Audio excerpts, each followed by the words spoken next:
Oh my God, for the first time in my life, I made it on time early. I'm early by a minute. That hasn't happened in quite some time. So I'm going to take that little bit of grace and let's get right into what we're talking about. Okay. So if you're following along, we're reading Project 2025 out loud. If you're new here, I read Project 2025 out loud. I do it live here on TikTok. I also do it over live on Spaces on Twitter, X, whatever you want to call it. I read them here, and then I upload them to my YouTube channel later if you miss it and you can't hear it. So, let's talk about kind of what's been going on. It's been kind of a crazy week, and I apologize. Life is happening. There's nothing I can do about it. I've tried. My energy is shot. It's supposed to be like also like the cardinal signs, like Capricorn, are coming out of like our 16 year. Like I've been exhausted and it's been a week. You can tell by my hair.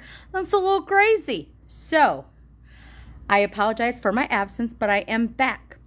Today when we're starting to talk, I'm going to start on page 301. We got to page 302 last time, but I wanted to go into that last little paragraph on page 301 so we can divulge into it. If you are following along, again, page 301, we are talking about the Department of Agriculture. That's what we're referring to right now, and then we're going to go from the Department of Agriculture right into the Department of Education and what their recommendations are. So I don't know why my lighting is being so weird. There's a weird like overcast shadow, so I apologize for that. So without further ado, as it were, let's get right into it, shall we? Happy Friday, everybody. We started talking about, when we're talking about the general landscape of everything, this is the general welfare. And when I read that twice actually, because I think some of the most important pages of this entire document are pages 283 through 287. It's talking about how many, oh, thanks for the heart, Hannah, I appreciate you.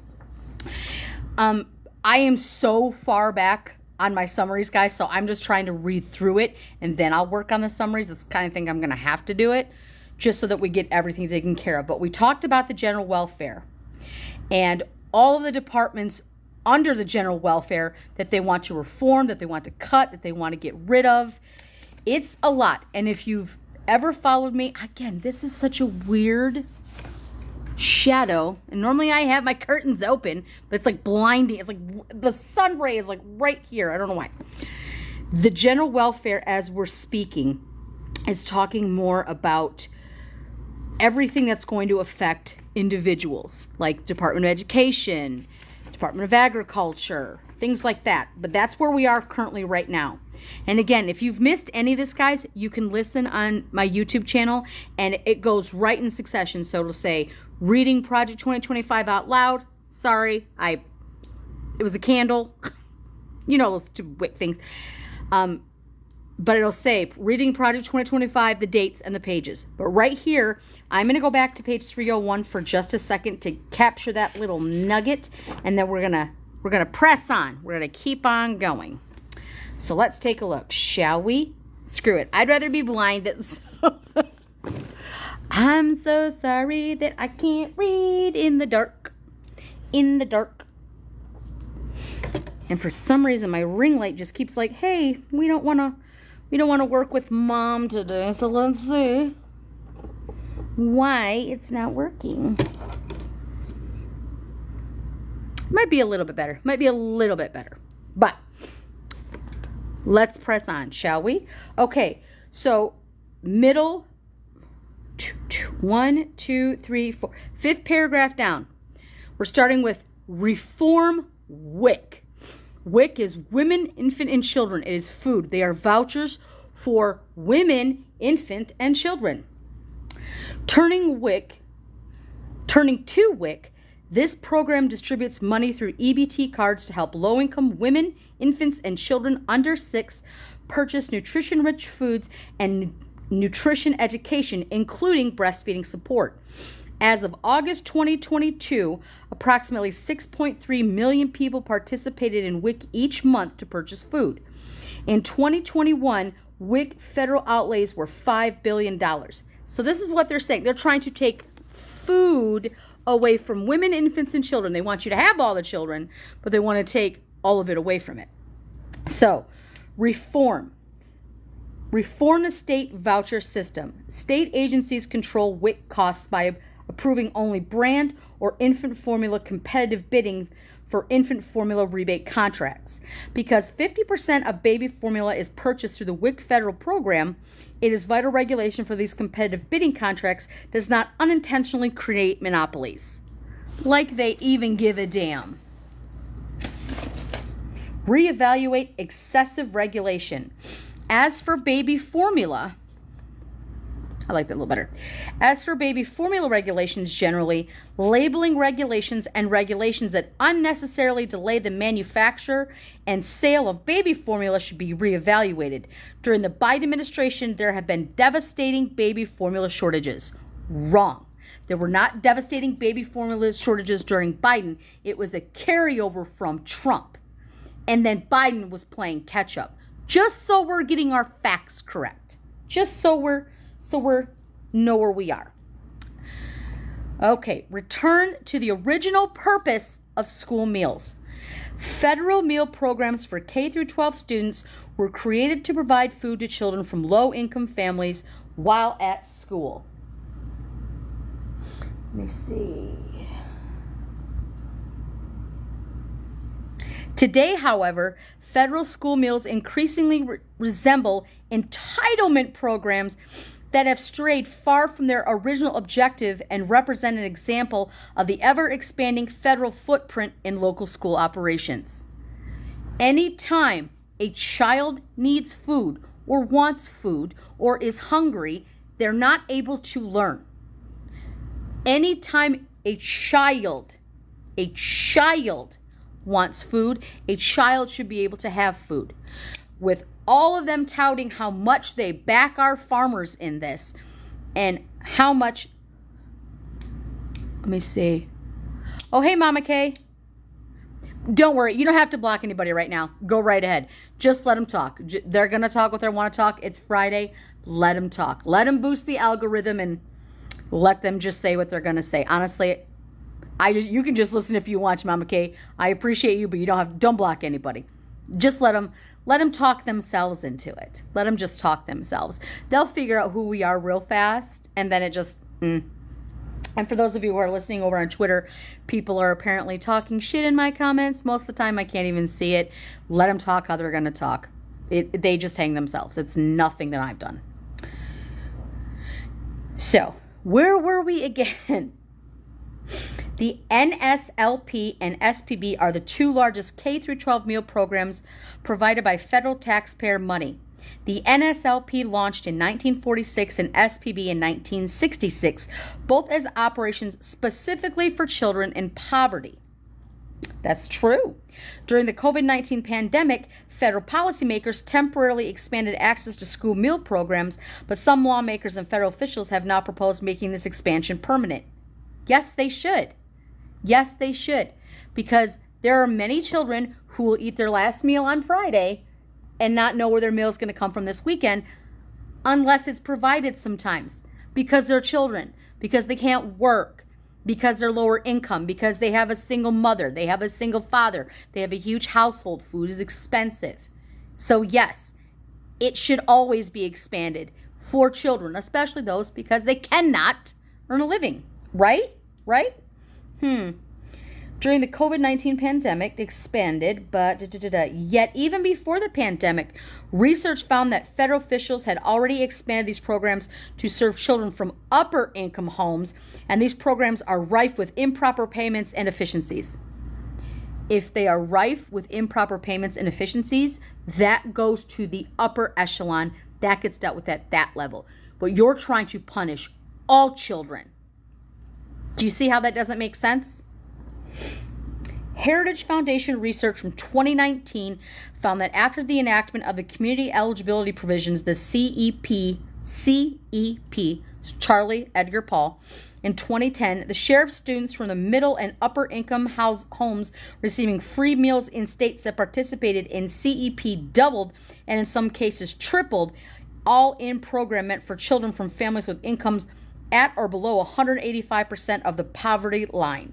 Children from homes at or below 130% of federal poverty line are eligible for free lunches, while students from families at or below 185% are eligible for reduced price lunches. Why do you care if a child is eating? I do not tax me more. Tax me more if it means that all children in school can eat, from the richest of the rich to the poorest of the poor, because children should not be responsible for their own dietary needs if they are under the care because they are a minor. I don't care. I don't care. Feed them all you want. Feed them all you want. Oh, thank you. What is this? Thank you, Renee, for the jump. What is that? Cute. Thank you for the jump. I appreciate you. So where were we? Under CEP, if 40% of students in a school district are eligible for federal meals, all students in that school or school district can receive free meals. Why is that a bad thing, and why the fuck do you care? You have so many tax breaks for riches and you never tax the churches, but right here, I don't care. Oh, thank you for the Heartland. I appreciate you. Why would you care? It's a good program. It allows children to eat. Sometimes even people who are wealthy forget there's kids' lunch sometimes, and sometimes kids are hungry regardless. Unless otherwise specified for a dietary reason why a child could not have food, why do you care what school receives monies for food unless you're trying to take that money away and put it somewhere else? Which is the case. Keep listening. Where were we? However, the USDA has taken it even further, improperly interpreting the law to allow a subset of schools within a district to be grouped together to reach the 40% threshold. As a result, a school with 0 low-income students could be grouped together with schools at high levels of low-income students and result in all students in that school within that group. Even schools without a single low-income student can receive free federal meals. Do it. Let every kid in every school in the entire United States get free meals. Do it. Do it. Do it. I'm for it. Who else is it? I'm for it. Put a blue heart if you agree that if you are a child in school, that you should get free lunch, because we as taxpayers should pay more so that your parents and yourself, you don't have to think about it, have to worry about it. You're just at school. You're at school, and if you're hungry, you get a meal. And if you're not hungry, you don't have to eat it, but maybe you save it for later. Or maybe you don't have breakfast, so you get it for later. Blue heart if you think all children in all schools, regardless of income, from the poorest of the poor to the richest of the rich, if you are hungry and you have a need for food, it should always be readily, accessibly available. Period. Period.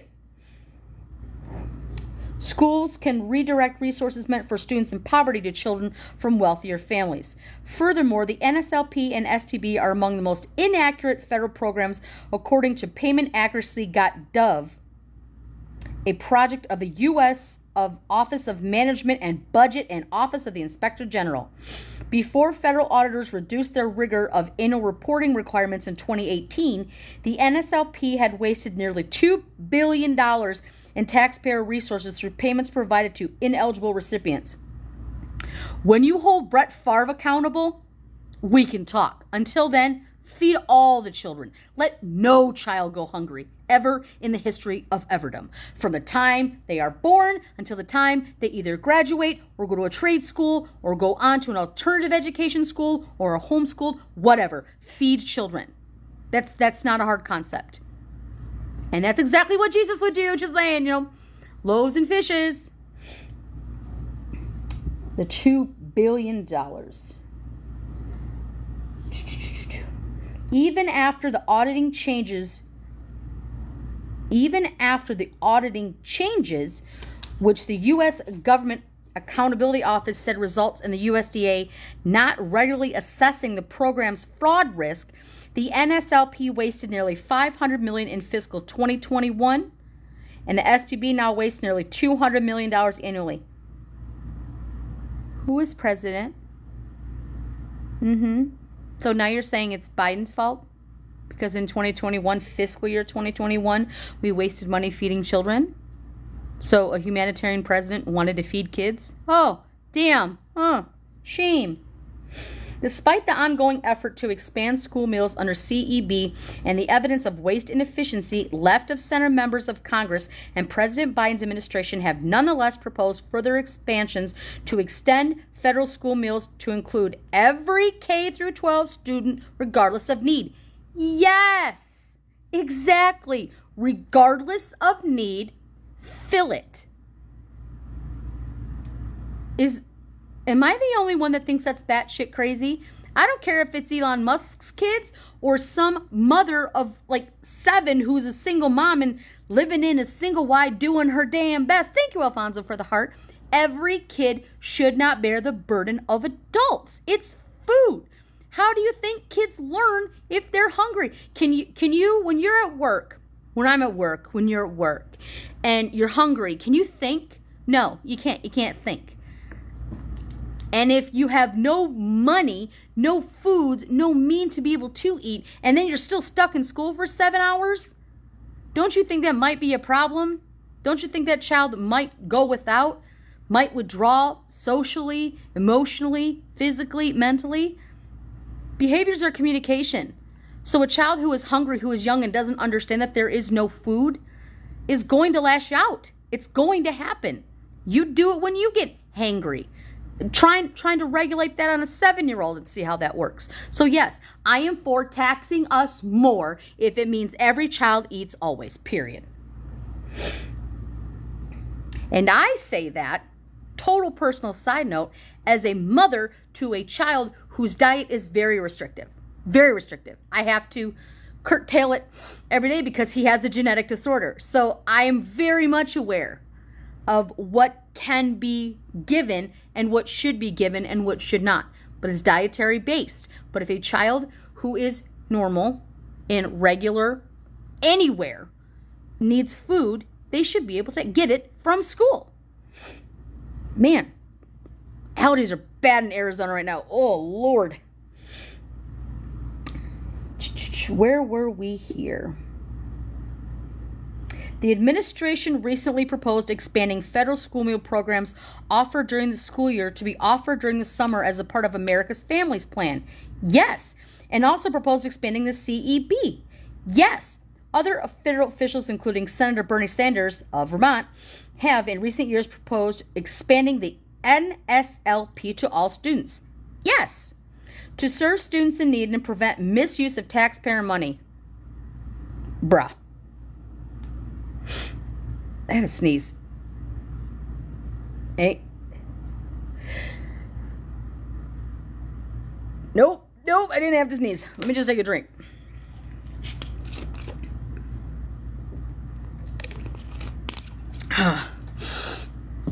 Man, like I said, my allergies, I'm like, am I awake? Let's make sure we're still listening everywhere, and we are. Good job. Lost my place for a second, needed a drink, but I was going to sneeze. Happens. We're human. Specifically, the next administration should, and they're going to tell us what we need to do, promulgate a rule properly interpreting the CEP. The USDA should issue a rule that clarifies that only an individual school or school district as a whole, not a subset of schools within a district, must meet the 40% criteria to be eligible for CEP. Education officials should be prohibited from grouping schools together. This is where this is going to become a problem, because you're saying if a school district does not meet 40%, what do you think school vouchers do? Take money away from poor schools, give it to rich children who live in the district in private schools, pays for that tuition, raises that tuition, and takes that money out of those schools. That's why I said it should always be free. If you are a child in any school, homeschooled, regular schooled, low income, Title I, doesn't matter. School lunch and breakfast should be free. Work with lawmakers to eliminate CEP. The NSLP and SPB should direct to serve children in need, not become an entitlement for students from middle and upper income homes. Congress should eliminate CEP. Further, the USDA should not provide meals to students during the summer unless the students are taking summer school classes. Wow. That is so... Thank you for the rose, Sandra. I appreciate you. Again, guys, I'm sorry if I'm not seeing your gifts. I kind of see them out of the corner of my eye because I am reading, so I apologize for that. They are greatly appreciated. It is never a requirement, ever. It is just greatly appreciated. Thank you for the rose, Angel. Thank you. Whoop. My phone just took a dive. Thank you, Linda, for the TGIF. It's crazy. It's crazy. But yes, I appreciate you. And when I do see you guys... Oh my goodness. What is that up there? I'm sorry. Look, it says 4 TGIFs.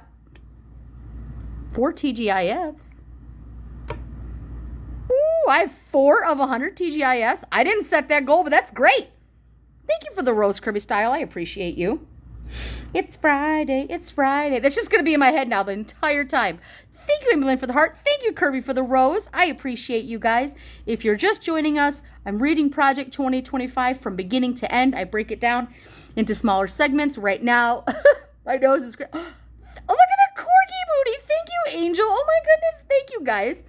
I'm sorry. I keep, I feel like I'm going to sneeze at any second, and I apologize. I see your guys' gifts. Look, Fidel coming in with the tiny dinies. Look at you guys. I'm reading Project 2025 so you can get a better understanding. You can say Trump's not involved. You can say whatever you need to say on here, but I'm telling you right now, all of this reads to him. 18 of the authors in this manual work for Trump and have worked for Trump. 300 times plus his name has been mentioned so far. And when they say the next administration should go back to Trump, it's exactly what we're talking about. So, oh my goodness. Oh, I have to sneeze and I can't. Ugh. Let me just do this for a second. Maybe if I just not look. Oh my God. Thank God. It was driving me nuts. I was like halfway sneezing each time. So now we're on page 303 talking about school lunches and WIC and vouchers and federal funding for Department of Agriculture. But they want to eliminate. They consider food during school is okay if you're poor, but then summer school classes, you need to take summer school classes in order to get food. Why do you not think that just because school ends, that kids who have to come back at a certain time, some people are year round, some people it's 6 weeks, some people it's 3 months. Do you not think that those children need to eat in between then? I mean, y'all, the pro-life party. Hannah coming in with the TGIF. Look at you. Boom. Are we going to get 100 of those? I highly doubt it. It's amazing, but we got 5. Woo, that's a dream right there. Living it. Living the dream. But people who don't take into account... Linda coming in with the TGIFs. Amy coming in with the TGIFs. Look at you guys. Fidel coming in with the TGIFs. That's crazy. Look at you guys. See, learning is knowledge. Learning is power. Fidel, look at you. Thank you for the Friday. Thank you for the Friday. Thank you, TGIF. Friday. Friday. Oh, my MJ. I am not worthy of all of that. That is amazing, and thank you, but look at you. Look at Linda coming in with the TGIFs. Oh, my God. I'm just trying to read it. Now I'm just like, my ADHD is taking over because I'm getting gifted over here. T-Lex for the roses. Look at you guys. Level achieved. Ooh, ooh. It's telling me to make a new goal. Oh my goodness, I already deserve the 5 that I got. You got Tiny Diny's coming in with the T-Lex. Look at you guys. Look at you guys coming out for Project 2025. That's right. Let's tell our lawmakers you're not taking school lunches away from kids. You're not going to do it. Look at you. Look at you. This is crazy. You guys are amazing. I love that you show up. Amy with the collar. I love that you guys show up and you want to learn and you want to know. And I appreciate you. And I am so sorry if I'm not seeing it. But Fidel's just like crushing it. He's just crushing it. Angel with the heart. Look at you. I don't even know what to say, guys. This is amazing. Just coming in with it. I'm just gonna stop for a second and just stare because that's crazy to me. And I appreciate you guys. So Whew, okay. Because I'm like, I'm just going to stare. Every time I see it now, I'm just going to stare. But it's telling me to, why would I set a new goal? Why would I set a new goal? I don't even know how to set a new goal. What does that even mean? I don't know. Because I've never set goals like that. I think I set one time and I have no idea how I did. Look at Dobbin with the rose. I appreciate you. Okay, back to page 303. Just making sure that my mic is working on both spaces. Yes, it is. So you want to get rid of CEP. You don't want to have kids have food in the summer. Currently, students can get meals from school even if they are not in summer school, which has in effect turned school meals into a federal catering program. That is so disgusting to ever say about children. There are single parents. There are parents who work 3 jobs. There are married parents. There are situations that you never know. So when you take food away from kids that they're getting from the school that is funded by my taxpayer dollars and your taxpayer dollars, why are you not happy about that? These kids look forward to fruit and milk and meat and just not having to be hungry. Dobbin, thank you for the rose. Restore programs to the original intent and reject efforts to create universal free school meals. No, absolutely not. 303. Restore program. We're going to highlight that sucker right there. So they want to eliminate the CEP.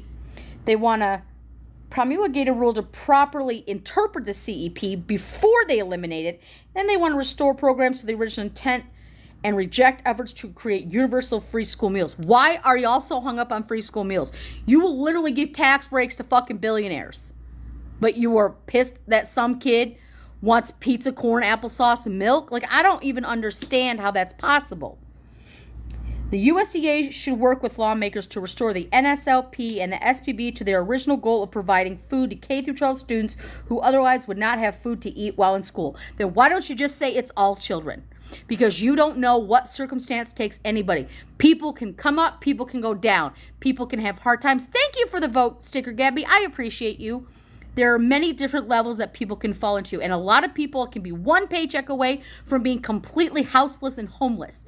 So Jesus, if I can supply food baskets to children, Gabby with the votes coming in strong, I appreciate you. Ellen with the roses, I appreciate you. That's right. Give me that vote. Give me that blue vote. That's what I want. Why do you care if kids need food? Gabby coming in hard still with the give me the votes. Give me that blue vote. Give me that blue vote. I am so sick and tired of Trump. Give me all the blue vote. This is what I'm talking about. Always. Federal school meals should be focused on children in need. A child in school is a child in need. And any efforts to expand student eligibility for federal school meals to include K through 12 should be soundly rejected. Such expansions would allow inefficient, wasteful programs to grow, magnifying the amount of wasted taxpayer resources. No, it is not. It is not when it involves a child. Anything dealing with medical, anything dealing with food, anything dealing with housing, anything dealing with clothing, basic necessities for children, medicine, all of that, because a child cannot earn, a child should be considered in need. Every single child. Stop touting pro-life practices when you're only pro-birth. That's it. That's it. Reform conservation programs. Well, let's see what this is. Farmers in general are excellent stewards of the land, if not for moral or ethical considerations, then out of self-interest, top of page 304, to make sure their land and by extension their livelihoods remain intact. Farmers are often called the original conservationists because they're farmers and they till land. That's what they do. When evaluating federal conservation programs, it is important to remember the importance of the land to the farmers. In terms of USDA federal conservation programs, both the USDA Farm Service Agency, the FSA, and the Natural Resource Conservation Service, the NRCS, oversee numerous programs. As a general matter, the next administration should ensure that these programs address genuine and specific environmental concerns with a focus on currently existing environmental problems, not those that are speculative in nature. Climate change is real, people. Climate change is real. This is what they're talking about. These conservation programs should have clearly identifiable goals, with the success or failure of these programs being directly measurable. Any assistance to the farmers take specific actions should not be provided unless the assistance will directly and clearly help to address specific environmental problems. So you either trust the farmer or you don't. That's all I'm hearing. Further, any assistance to encourage farmers to engage in certain practices should only be provided if the farmers would not have adopted their practices in the first place. Pay the farmers who grow the crops for your country. Have a slush fund. Do you know what a combine costs? I do. These are specific issues that the next administration should address. The Conservation Reserve Program, which is run by the FSA, pays farmers not to farm some of their land. Exactly. This program has recently received attention as agriculture groups rightfully seek to farm without penalty voluntarily idled land in light of the consequence to food prices of Russia invading Ukraine. Oh my, here we go. Yep.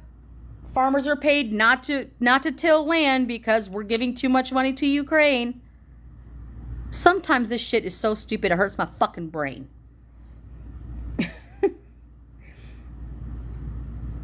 There's also a need to reform the USDA's conservation easements. These easements are a powerful tool to incentivize long-term preservation of ecosystems while still allowing farmers to benefit economically.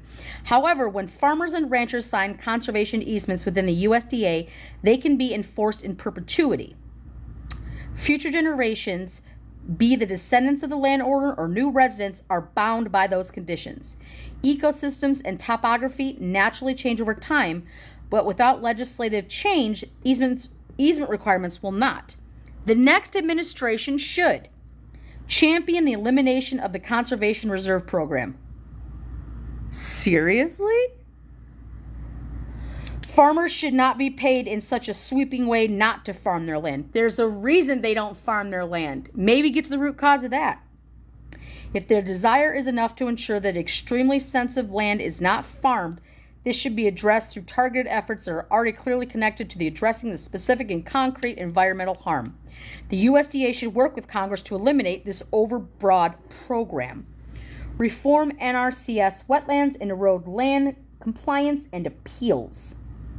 Problematic NRCS overreach could be avoided entirely by removing its authority to prescribe specific practices on a particular farm operation in order to ensure continued eligibility to participate in USDA farm programs. It should require instead that each farm, as a function of eligibility, must have created a general best practices plan.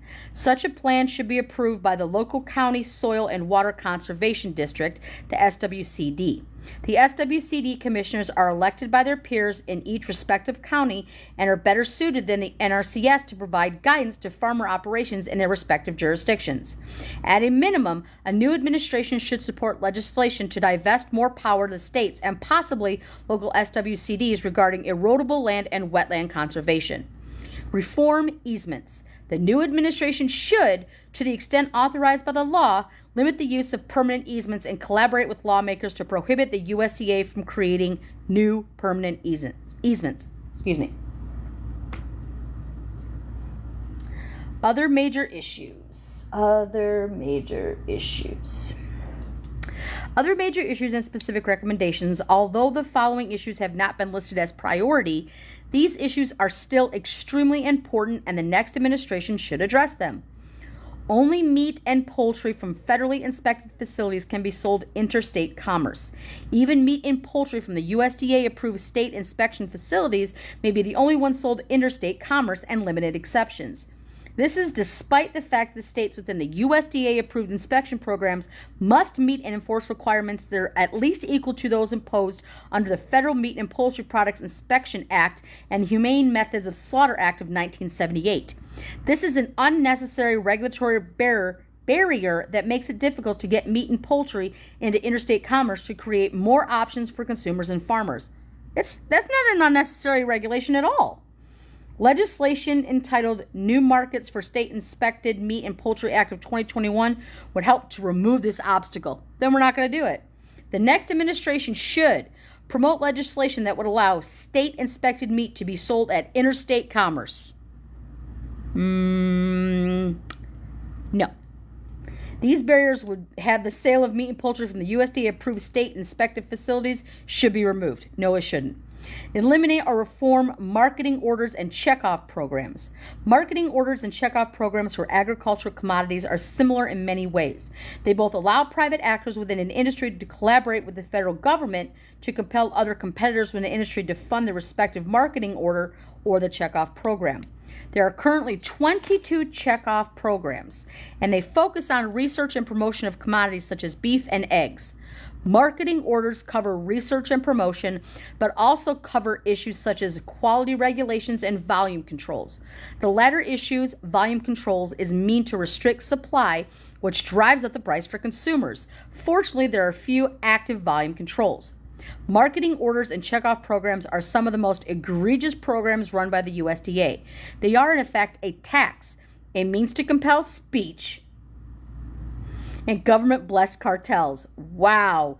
Instead of getting private corporations, these tools for industry actors should work within the government to force cooperation. Yeah, that's always good. Force cooperation. Just making sure that wasn't my kid's school. I apologize. The next administration should reduce the number and scope of marketing orders and checkoff programs. The USDA should reject any new requests for market orders and checkoff programs to the extent authorized by law and eliminate existing programs when possible. While the program works differently, there are often petition processes and other ways that can make it difficult for affected parties to get rid of market orders and checkoff programs, and the USDA itself may not even be required to honor the request to terminate the program. The USDA should make the process easier. The USDA, it was a full sentence. I was confused because usually it's run on. The USDA should make the process easier.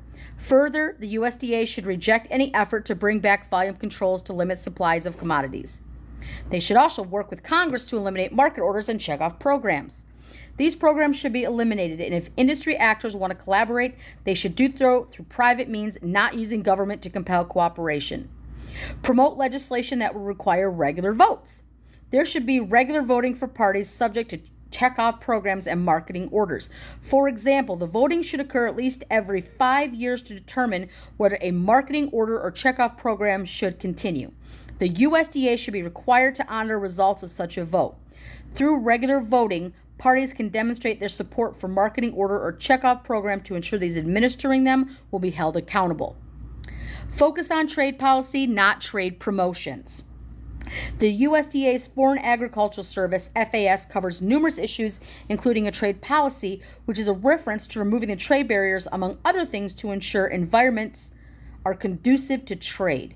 It also covers trade promotion. This includes programs like the Market Access Program that subsidizes trade association businesses and other private entities to market and promote their products overseas.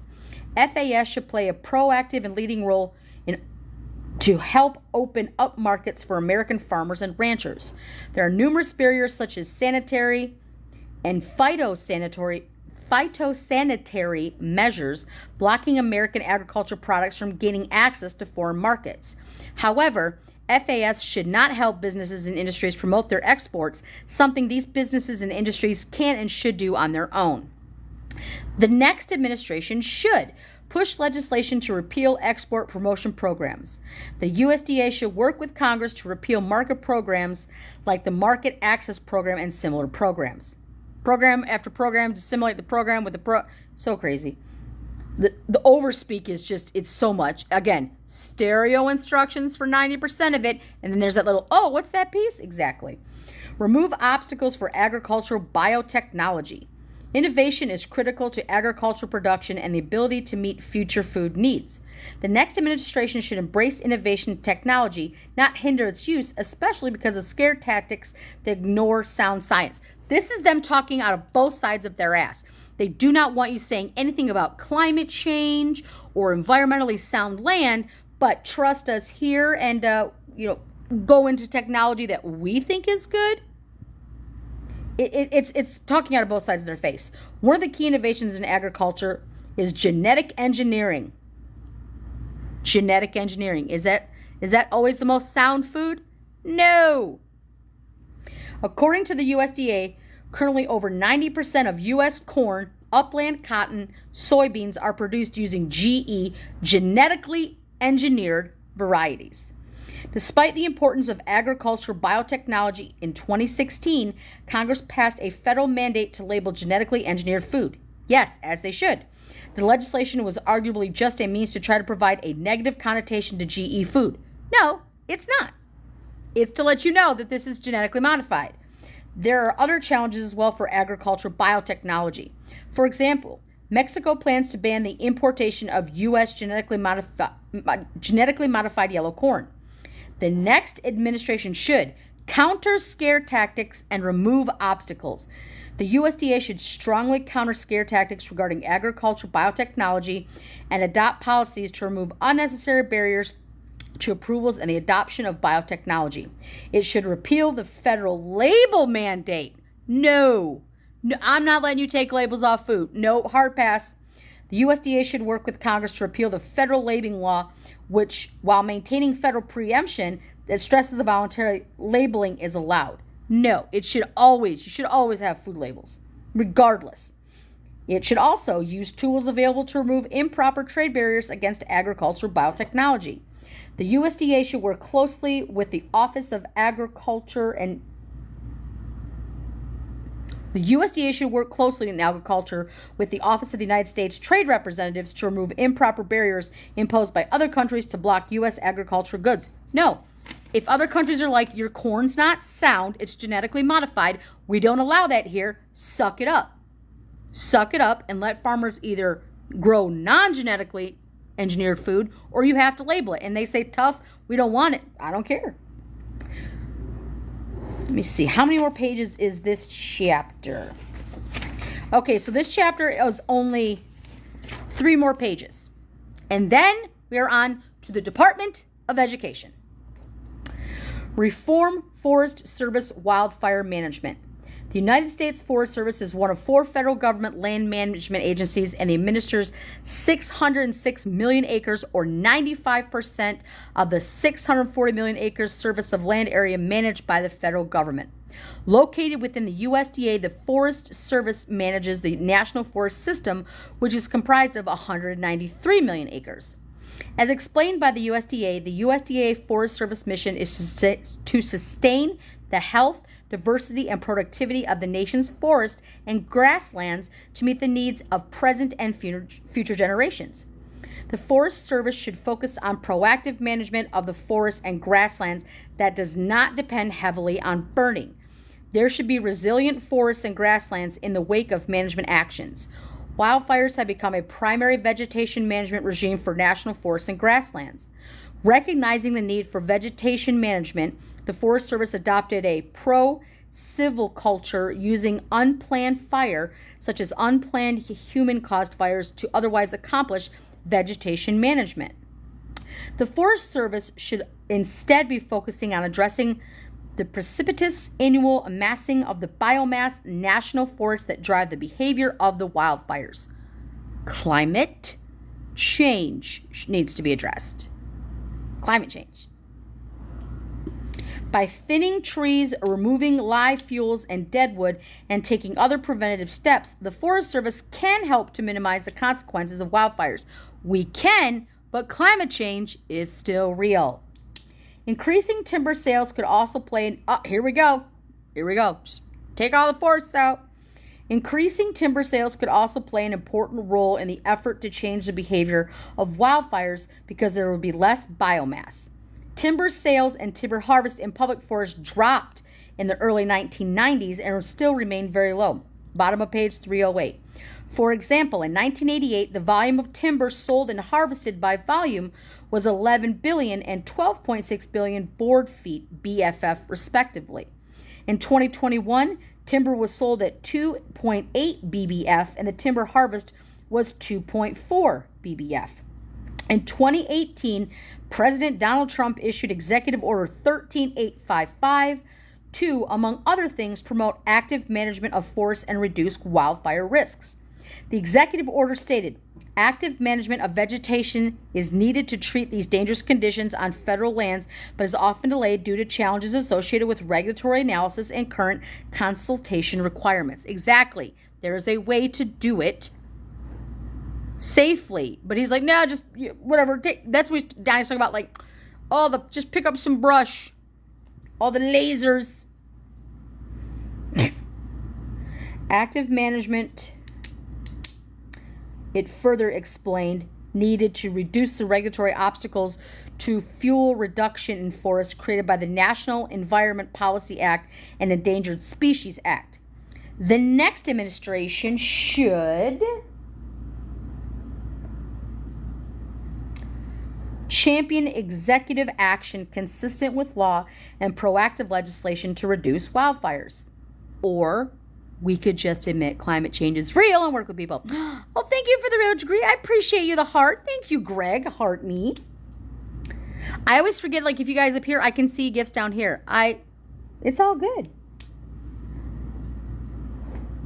This would invoke embracing Executive Order 13855, building upon it and working with lawmakers to promote active management of vegetation, reduce regulatory obstacles by reducing fuel buildup, and increase timber sales. They want to eliminate or reform the dietary guidelines.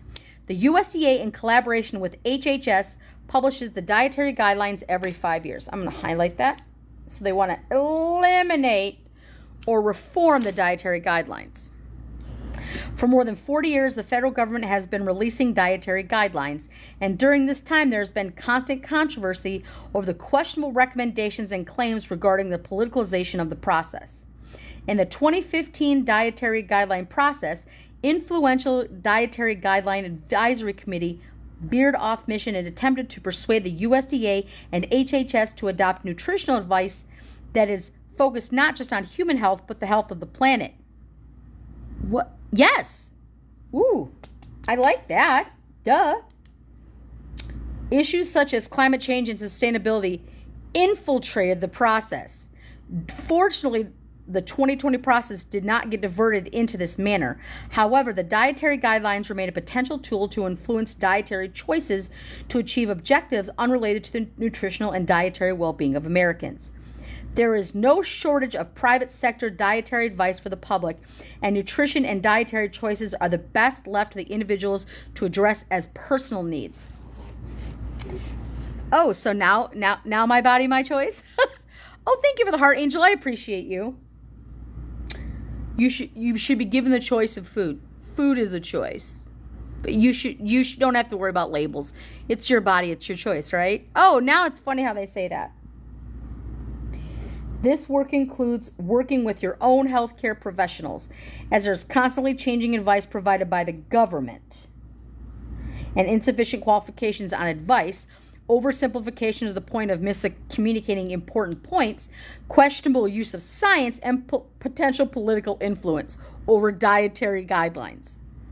The dietary guidelines have a major impact because they can not only influence how private health providers offer nutritional advice, but they also inform federal programs. School meals are required to be consistent with the guidelines. Yes, so they want to take out guidelines so they can just feed your kids absolute garbage at fucking school. Work with lawmakers, the next administration should, to repeal the dietary guidelines. The USDA should help in an effort to repeal dietary guidelines. Minimally, the next administration should reform the dietary guidelines. The USDA with HHS should develop a more transparent process that properly considers the underlying science and does not overstate its findings. It should also ensure that the dietary guidelines focus on nutritional issues and do not veer off mission by focusing on unrelated issues such as environment that have nothing to do with nutritional advice. Yes, it does. That's science. In fact, if the environment concerns supersede watered-down recommendations for human nutritional advice, the public would be receiving misleading health information. Oh my God. The USDA, working with lawmakers, should codify these reforms into law. Organizational issues. Based on the recommendation reforms identified as ideal solutions, the USDA would look different in many respects.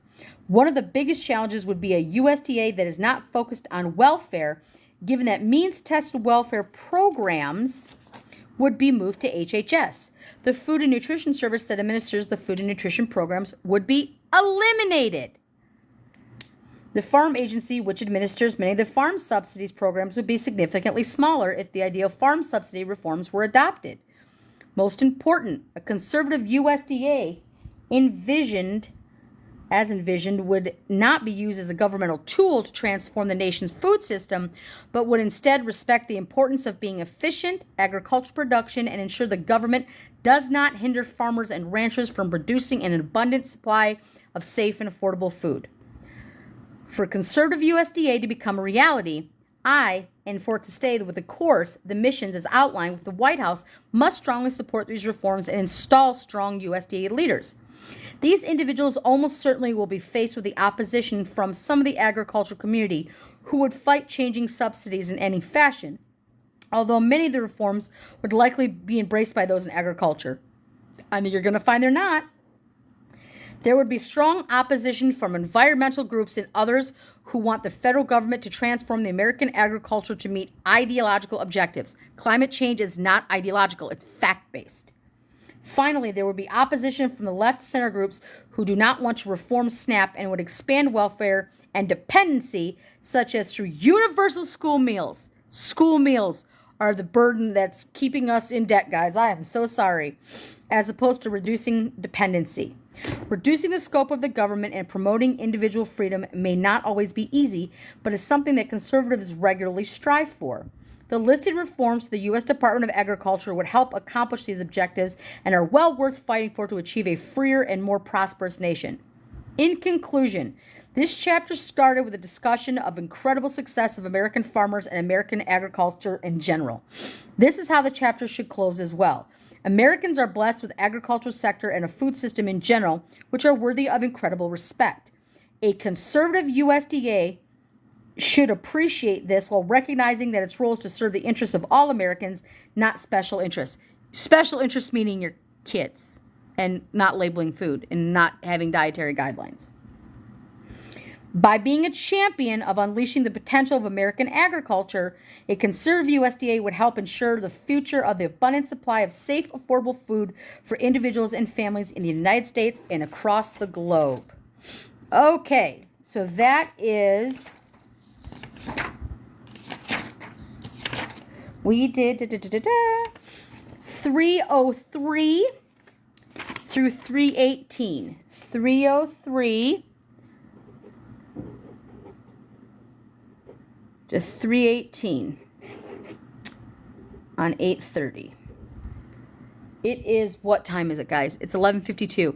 I have to jump on a call really quick, but when I come back, we're going to start with the Department of Education. The Department of Education is on page 319. So 303 to 318 will be uploaded later tonight. I have to take a quick call for my kids' school, quick conference call at noon, and I should be back, or maybe I should leave this. You know what? I'm going to leave this because this is a long weekend, and our kids are off school this weekend. And let me see, because 319 to 363. Yeah, I'm not going to start a new chapter, guys. I'm going to take my conference call, and then I'm going to post when I can read this weekend, because 319 through 363 is going to be crazy. This is talking about schools and mathematics and why they want to do and stop things. So let's just do that, guys. Let's just end that, because it will end the chapter that we just ended, chapter 10, going on to chapter 11, Department of Education, pages 319 to 363. That's probably going to be like a 2-day read. I don't want to start it now because I won't be able to, but I will upload this later. Thank you so much for joining me right now. Normally I read on Mondays and Tuesdays and Thursdays and Fridays. I don't read on Wednesdays, but I'm going to make an exception to try to read this weekend. Thank you for the rose, Linda. My God. Woo! Mama's kind of spread a little bit thin today, but I will upload this and I will be back. So thank you everybody for joining. Thank you Grandma for the rose. Thank you Kimmy Cakes for the rose. Thank you Angel for the rose. I appreciate all of you guys. Make sure you like, follow, share, set your notifications, subscribe, all the shameless bullshit. I will upload this to my YouTube channel. Thank you again for the rose, Linda. My link is in my bio. You can follow my YouTube there. And we're going to get through this. So at this point, we are 1/3 of the way through this entire document. So let's see. This is what we've gone through so far. So I'm going to show you guys all of that. We still have this bit here and unfortunately a whole second binder. But the Department of Education is going to be, it's going to be astounding. I just know that it is. So I will see you guys later. I will post. I want to do it sometime this weekend, and I know Notre Dame football starts, so but we will do it. I will read at some point this weekend, and I will post before I do. So happy Friday, guys. I hope you have a great weekend. I'm going to jump off this now, but I will see you later, okay? Be nice to each other.